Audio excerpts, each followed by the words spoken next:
Here's a good one. Alexander's terrible, horrible, no good, very bad day.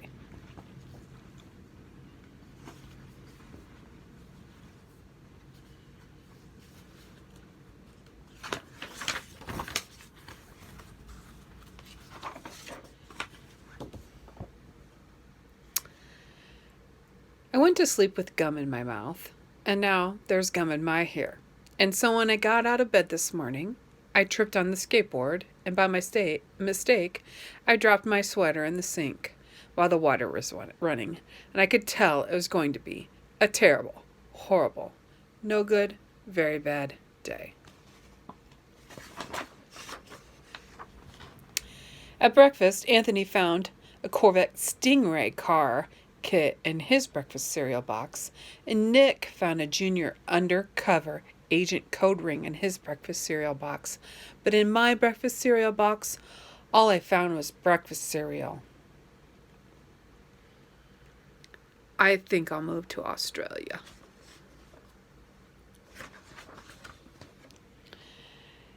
In the carpool, Mrs. Gibson let Becky have a seat by the window. Audrey and Elliot got seats by the window too, and I said I was being scrunched. I said I was being smushed. I said if I don't get a seat by the window, I'm going to be carsick. No one even answered.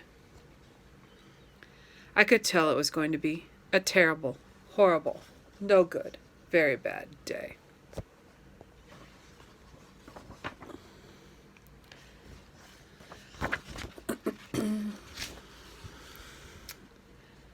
At school, Miss Dickens liked Paul's picture of the sailboat better than my picture of the invisible castle. At singing time, she said I sang too loud. At counting time, she said I left out 16, which, who needs 16? I could tell it was going to be a terrible, horrible, no good, very bad day. I could tell because Paul and I said I wasn't his best friend anymore. He said that Philip Parker was his best friend, and that Albert Mayo was his next best friend, and that I was only his third best friend.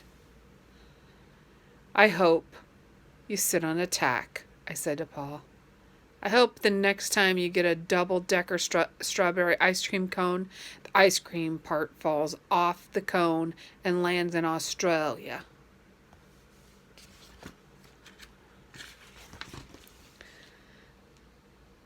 There were 2 cupcakes in Philip Parker's lunch, and Albert got a Hershey bar with almonds, and Paul's mother gave him a piece of jelly roll that had left little coconut sprinkles on top. Guess whose mother forgot to put in dessert? And it was a terrible, horrible, no good, very bad day.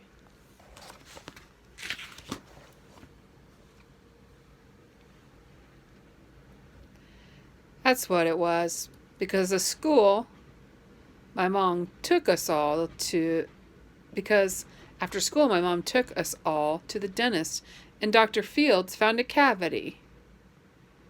Just in me. Back next week and I'll fix it, said Dr. Fields. Next week, I said. I'm going to Australia.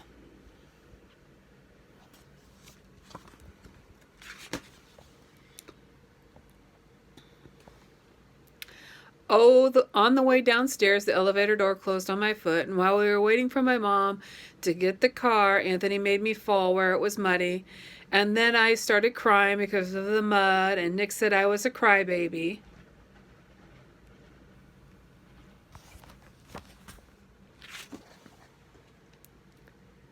While I was punching Nick for saying crybaby, my mom came back with the car and scolded me for being muddy and fighting. I'm having a terrible, horrible, no good, very bad day, I told everybody. No one even answered.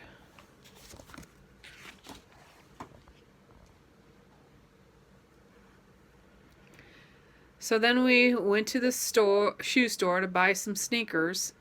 Anthony chose white ones with blue stripes. Nick chose red ones with white stripes, and I chose blue ones with red stripes, but then the shoe man says, we're all sold out. They made me buy plain, old white ones. They can't make me wear them.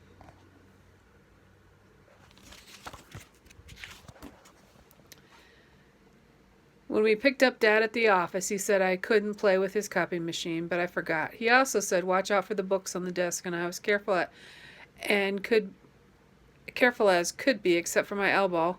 He also said don't fool around with this phone, but I think I called Australia. My dad said please don't pick him up anymore.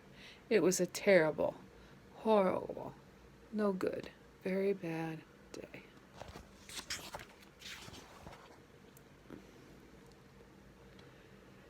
There were lima beans for dinner, and I hate limas. There was kissing on TV, and I hate kissing.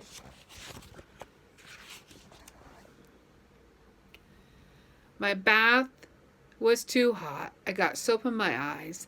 My marble went down the drain. I had to wear my railroad train pajamas. I hate my railroad train pajamas.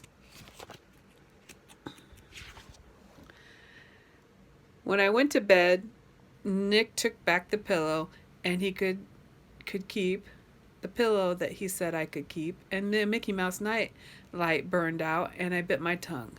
The cat wants to sleep with Anthony, not with me. It has been a terrible, horrible, no good, very bad day. My mom says some days are like that.